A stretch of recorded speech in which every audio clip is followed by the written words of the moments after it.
disaini juhtimine tundus olevat ääretult loov. Ehk siis, et ta andis nagu võimaluse ka haridusmaastikul kuidagi nagu kastist välja mõelda. Ja võib-olla kindlasti inspireeris ka see, et kui ma 2010 aasta novembris Pärnu haiglasse tööle tulin, siis eelnevalt turundusspetsialisti ametikohta kui sellist ei olnud. Aga see oli just haigla juhtkonna, eelkõige siis ka Urmas Sule oskus vaadata tulevikku ja näha vajadust, et sellist ametit on ühel korralikul keskhaiglal vaja.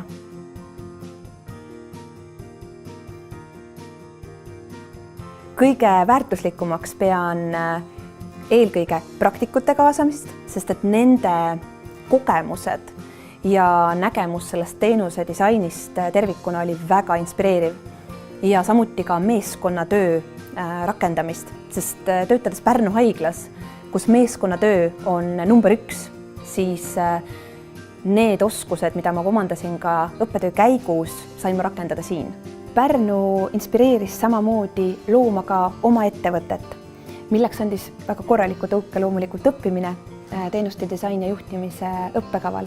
Sest Pärnu on juba aastasadu olnud turismilinn ja väga vahva on see, kui sa saad päris oma enda ettevõttesse kutsuda külalisi, kus on mängureeglid sinu omad ja pakkuda neile nii sooja külalislahkust, kui sa vähegi oskad.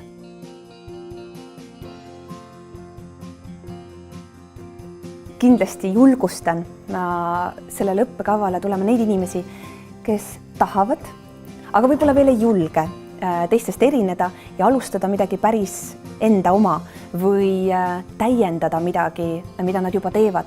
Õppekava on avatud ülikooli õppevormis. See loob suurepärase võimaluse ennast täiendada ja omandada kõrgharidus.